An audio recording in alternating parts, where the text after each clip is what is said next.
Number 40 ए तथा B मिलकर 6:5 के अनुपात में पूंजी लगाकर व्यापार आरंभ करते हैं। 7 माह बाद ए अपनी सारी पूंजी निकाल लेता है जबकि बी अपनी आधी पूंजी निकाल लेता है।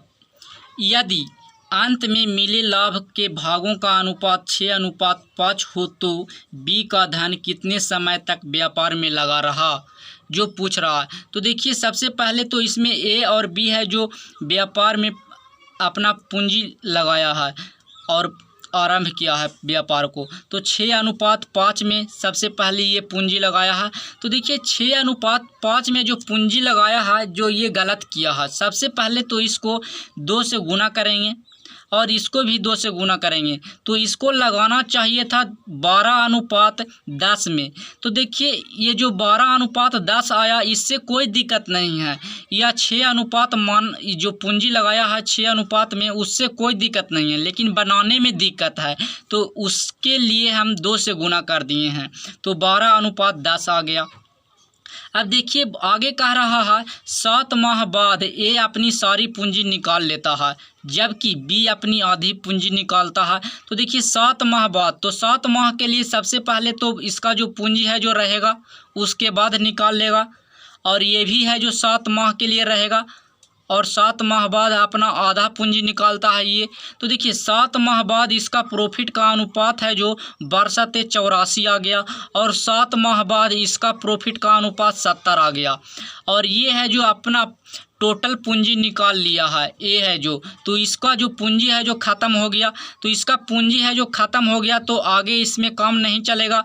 अब देखिए, ये है जो आधा पूंजी निकाला है, तो इसका टोटल पूंजी है जो 10 है, उसको में से आधा निकाल लिया है, तो आधा बच जाएगा, 5 बच जाएगा। और 5 बचेगा जो कितना समय के लिए रहेगा, जो मतलब 5 है जो पूंजी रह गया है, तो इसको हम x से गुना करेंगे, मतलब x टाइम के लिए ये और रहेगा जब तक कि व्यापार ख़त्म नहीं हो जाता है। तो व्यापार देखिए, इसको में x से गुना कर दिए हैं, तो ये है जो 84 आ गया। इसका जो प्रॉफिट का अनुपात ए का, और इसका प्रॉफिट का अनुपात कितना आ जाएगा, तो इसका आ जाएगा 70 और प्लस 5x, क्योंकि x माने हैं हमको टाइम पता नहीं है कि जो आधा पूंजी बचा हुआ है वो कितने टाइम के लिए इन्वेस्टमेंट किया हुआ है। तो देखिए, सबसे पहले तो हमको उसी की जो b है जो कितने समय तक व्यापार में लगा रहा है जो। तो देखिए, सबसे पहले तो ये है जो b का प्रॉफिट का अनुपात आ गया, और यहाँ दिया हुआ है अंत में लाभ के भागों का अनुपात, मतलब जो प्रॉफिट का अनुपात है जो क्वेश्चन के अनुसार दिया हुआ है 4:5। मतलब ए है जो ए का जो प्रॉफिट का अनुपात है जो 4 है और बी का प्रॉफिट का अनुपात 5 है जो दिया हुआ है। और हम सोल्व करके लाए हैं 84:70 प्लस 5x। तो सबसे पहले हमको इसको में देखिए सोल्व करने के लिए ये भी है प्रॉफिट का अनुपात और ये भी है प्रॉफिट का अनुपात, और दोनों है जो ए का ही है प्रॉफिट का अनुपात। तो इसको सोल्व करने के लिए सबसे पहले हमको इसको 84 बनाना होगा, क्योंकि एक ही क्वेश्चन में और एक ही व्यक्ति का प्रॉफिट का अनुपात है जो अलग अलग नहीं हो सकता है। तो अलग अलग नहीं हो सकता, तो ये है जो इसको 84 बनाना पड़ेगा। तो इसको 84 बनाने के लिए 21 से गुना करेंगे, तो 21 × 84 हो गया।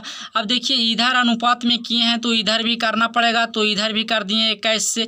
तो देखिए, अब इधर जो है दोनों वैल्यू आपस में बराबर हो गया, क्योंकि दोनों ही प्रॉफिट का अनुपात है, दोनों ही प्रॉफिट का अनुपात है, तो दोनों इक्वल हो गया। तो इधर भी दोनों को इक्वल हो जाना चाहिए, तो दोनों को इक्वल कर देंगे। तो 70 plus 5x is equal to 21×5 से 10 का पर 5, तो 105 आ गया। अब इसको सोल्व कर देंगे, तो देखिए इसको सोल्व करेंगे तो ये है जो 5x और 70 है जो 70 उधर जाएगा तो माइनस में हो जाएगा, मतलब 105 में से 70 घाटेगा तो 35 आ जाएगा। तो x इजकल टू कितना आ गया, 7। तो 7 मंथ आ गया, महीना जिसको कहते हैं, तो 7 महीना आ गया। अब देखिए, पूछ रहा है यहाँ क्वेश्चन में पूछ रहा है बी का धन कितने समय तक व्यापार में लगा रहा है। तो देखिए, 7 महीना तो पहले लगा रहा था और x महीना बाद में लगा हुआ है।